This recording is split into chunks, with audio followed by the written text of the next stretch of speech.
अभी तक हमने देखा था कि जो टेम्पल्स का स्ट्रक्चर होता था दैट इज लाइक कि सेंटर में एक सब स्क्वायर शेप का, जहां से 3 वॉल्स हैं, 3 साइड से वॉल है, सिर्फ एक छोटी सी, बहुत छोटी सी ओपनिंग होती है और उसको कहते हैं गर्भगृह, वो बनाया जाता था।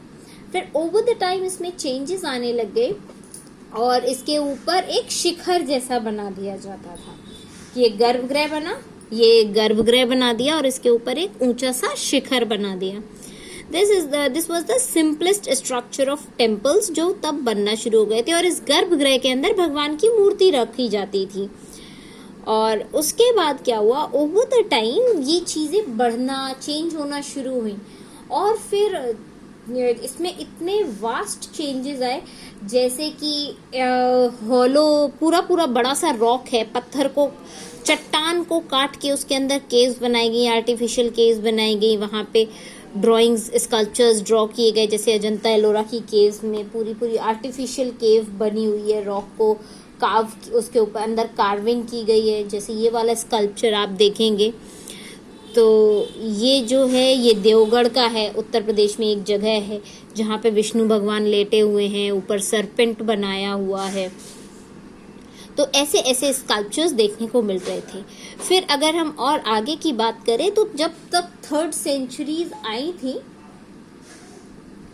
इनको मतलब आर्टिफिशियल केव्स में स्कल्पचर्स बनाने का पूरा तैयारी हो चुकी थी। तब उस टाइप के टेम्पल्स बन रहे थे जो कि आजीविका सेक्टर जो था उसको बिलोंग कर रहे थे और इनको बनवाने का जो क्रेडिट जाता था वो अशोका को जाता था, क्योंकि 3rd सेंचुरी में अशोक ने ऑर्डर दिए थे आजीविका सेक्टर को कि जाओ बनाओ, ऐसे टेम्पल्स बनाओ जो मैग्निफिशेंट हों, अपने आप में अद्भुत हों।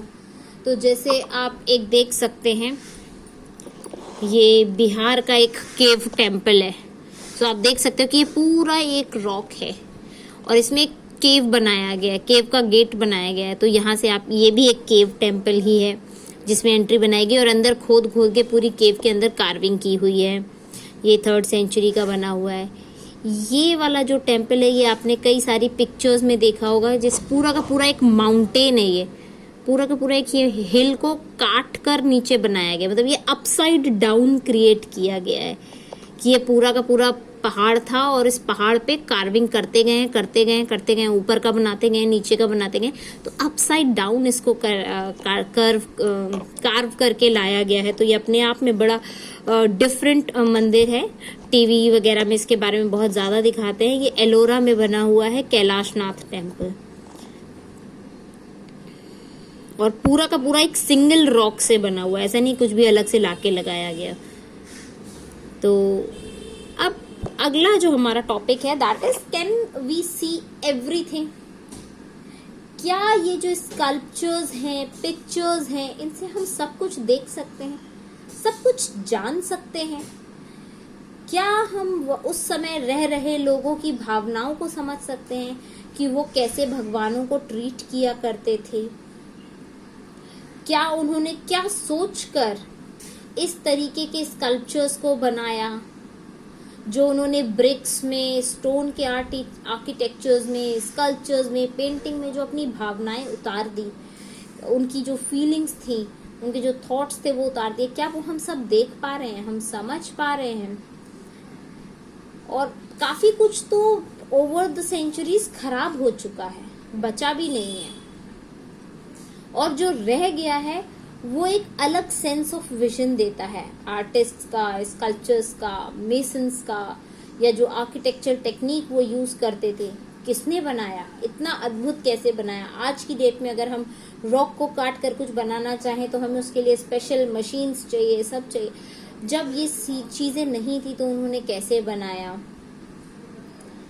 और हम ऑटोमेटिकली समझ जाते कि हाँ उनने बहुत मुश्किल की होगी, लेकिन उनका जो जज्बा था, उनका जो फीलिंग था, उनका जो जैसे वो डिवोटीज थे, अपने भगवान को जितना वो प्यार करते थे, उस प्यार में रहकर उन्होंने वो सब चीज बनाई, तो उनको शायद ये स्ट्रगल जैसी नहीं लगी। और हम क्या समझ पाएंगे कभी कि 2000 साल पहले उनके लिए ये भगवान क्या मायने रखते थे, या क्या सोचकर उन्होंने ये बनाया था। तो अब इसी के अंडर में अगर हम पढ़ें तो ग्रैपलिंग विद अनफेमिलियर, जो हमारा पहला हेडिंग है, ग्रैपलिंग विद द अनफेमिलियर। अब ये बहुत यूजफुल है कि रिकॉल किया जाए 19th सेंचुरी में बैठ के,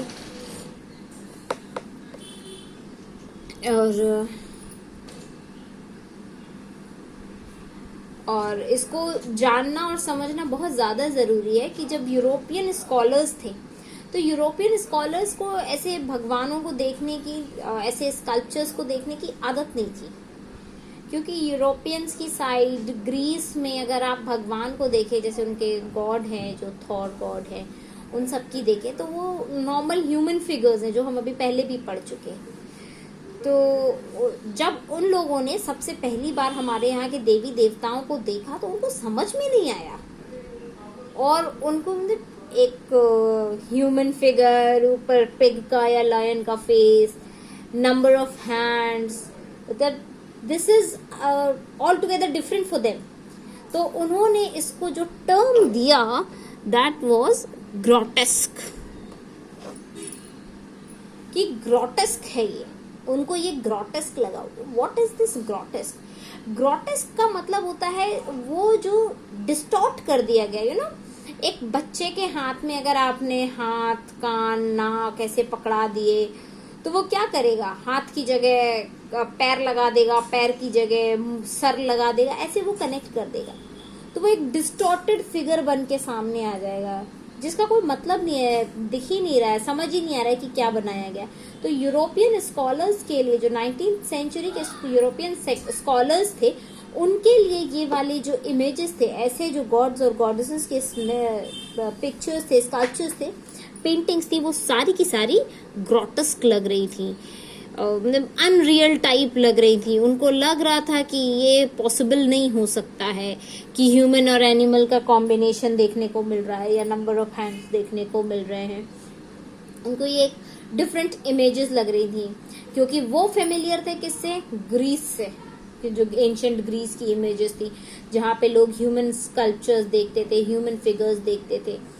ऑल्दो उनको ये, तो उन्होंने क्या, मतलब सबसे पहला इंप्रेशन उनके सामने क्या आया, ये तो बेकार है, हमारे यहाँ का आर्ट बहुत अच्छा है, ये इंडियन कल्चर का आर्ट इज वेरी बेकार, वर्थलेस, इनको बनाना ही नहीं आता, इन्होंने सब खराब करके रखा है। तो उन्होंने बहुत नीची दृष्टि से हमारे यहाँ के आर्ट और कल्चर को, आर्ट को बेसिकली देखा। लेकिन वो थोड़ा सा एक्साइटेड हुए जब उन्होंने बुद्धा या बुद्धिस्ता की मूर्तियों को देखा, क्योंकि बुद्धा की मूर्ति अधिकतर हम देखते हैं तो हमें ऐसी दिखाई देती है, कंप्लीट दिखाई देती है, एक ह्यूमन फिगर में जो कि बैठा हुआ है या खड़ा हुआ है, ऐसा ह्यूमन फिगर हमको दिखाई देता है, जो कि तक्षशिला या पेशावर में मिली उनको। तो उनको थोड़ा देख के लगा कि हाँ भाई, इनको ऐसा भी इमेज बनाना आता था। और ये उनको 2nd सेंचुरी के अराउंड और तक्षशिला और पेशावर में ऐसी मूर्तियां मिली थी। क्योंकि ये, और वो उनको क्यों अच्छा लगा, क्योंकि ये उनके ग्रीक इमेजेस से मिलती थी, उससे फेमिलियर थे। क्योंकि वो बेस क्या लेके चल रहे थे कि हाँ भाई, हमारी जो आर्ट है that is the base of art.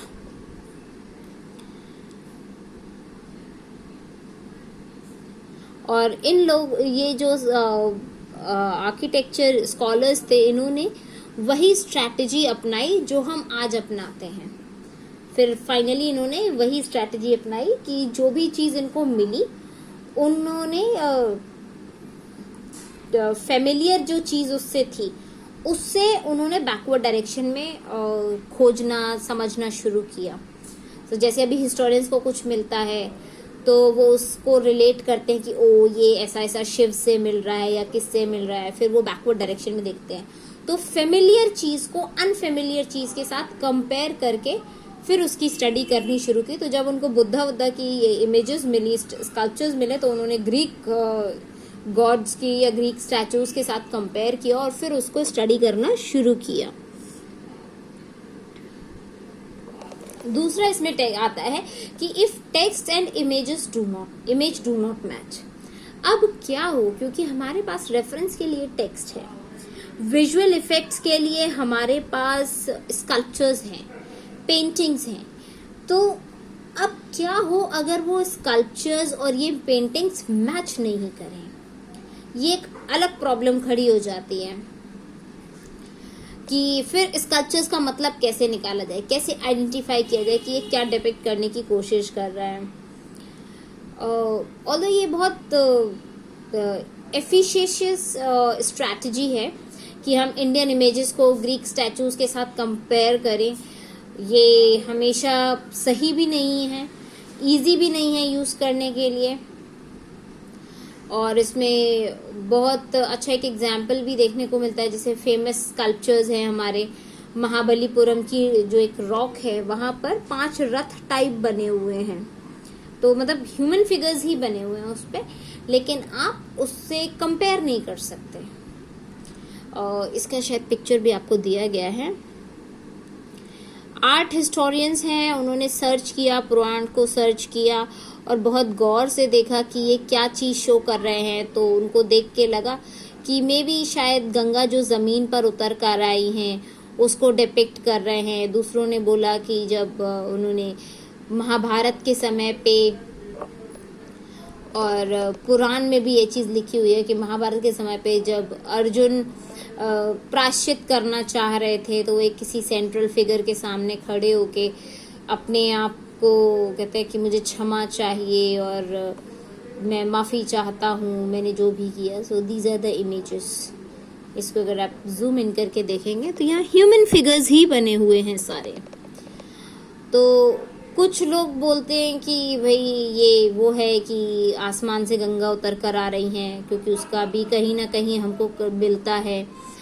दूसरा हमको देखने को मिलता है कि मे बी शायद अर्जुन को जो रिपेंटनेस उनको करनी थी उसके बिहाफ पे ये बना हुआ है। ये महाबलीपुरम में बना हुआ है और ये 2 नहीं है, ऐसे 5 रथ टाइप भी बने हुए हैं।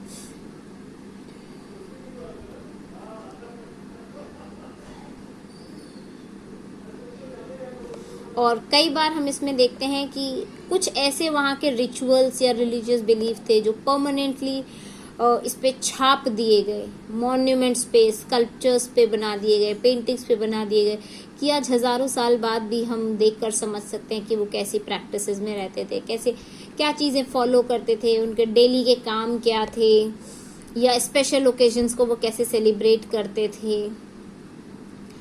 और इसी से कई कम्युनिटीज को ये एहसास हुआ कि हमको रिकॉर्ड्स रखने चाहिए, क्योंकि वाइब्रेंट ट्रेडिशन हमको देखने को मिलता है, अलग रिलीजियस एक्टिविटीज देखने को मिलती हैं, फिलोसफिकल आइडियाज देखने को मिलते हैं, एक अलग सा ही अटैचमेंट होता है, आपकी हिस्ट्री जानने को मिलेगी, हाउ यू सेलिब्रेट।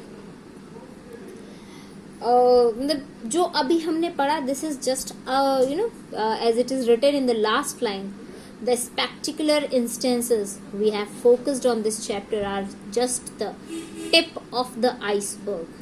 कि जितना हमने अभी देखा ये सिर्फ ऊपरी तौर पर देखा, सिर्फ टिप देखी है, अंदर जो जितना डेप्थ में है वो भी हमने नहीं पढ़ा, जो कि मे बी आप जब ग्रेजुएशन करोगे तब ज्यादा डेप्थ में पढ़ोगे अगर आप हिस्ट्री लेके करते हो तो।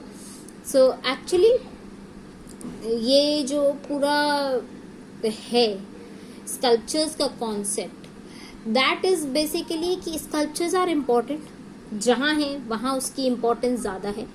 इसको अगर कहीं और ले जाया जाएगा तो उसकी वैल्यू कम हो जाएगी। हमें हमारे आर्किटेक्चर या स्कल्पचर्स जो हैं उनको प्रोटेक्ट करके रखना चाहिए, उनको स्पॉइल नहीं करना चाहिए, बिकॉज समहाउ वो हमारी हिस्ट्री हमको बताते हैं। और दूसरा चीज़, जो फॉरेनर्स थे, ब्रिटिशर्स थे, यूरोपियंस थे, ग्रीस के लोग थे, उनको हमारे यहाँ का आर्ट आर्किटेक्चर समझ में नहीं आ रहा था। उनको ये बहुत नीची क्वालिटी का लग रहा था, क्योंकि उन्हें कुछ भी अपने ग्रीक से मिलता जुलता नहीं लग रहा था, क्योंकि वो वही जानते थे, उनके मन में वही था, भगवान की इमेज कैसी होती है तो वो ह्यूमन फिगर वाली होती है, तो उनको ये चीज़ें डिस्टॉर्टेड लग रही थी कि ऐसा कैसे पॉसिबल है, ये तो गलत है और इनकी तो आर्ट खराब है।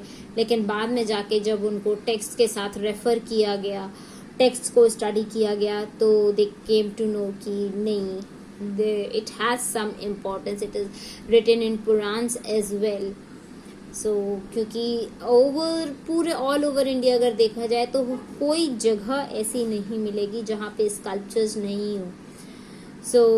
मंदिरों के बाहर भी ये चीज़ें मिलती हैं। मंदिरों के स्ट्रक्चर्स में काफ़ी डिफरेंसेस आए हैं, एक शिखर फिर 2 शिखर। जैसे जब आप टेम्पल्स की स्टडी करते हैं तो उसमें इस्कॉन टेम्पल का जो स्ट्रक्चर है, that is the latest model of temples, जहाँ पे बहुत ऊंचाई पे, मतलब फ्रॉम द ग्राउंड हाइट उसको ऊंचाई पर ले जाकर फिर बनाया जाता है with the number of stairs. कोई भी इस्कॉन टेम्पल आपको एक सेम लेवल पे नहीं मिलेगा, वो हाइटेड पोजीशन पर मिलेगा। फिर तिरुपति बालाजी का अगर हम टेम्पल देखते हैं तो उसमें जो मेन गर्भगृह है that is totally different, at a different place with the Shikhar and all.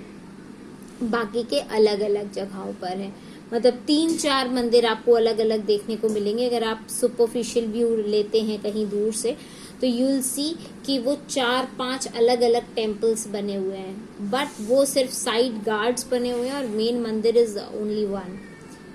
Okay, so with this we have ended our first book finally. चलो जी, बाय बाय।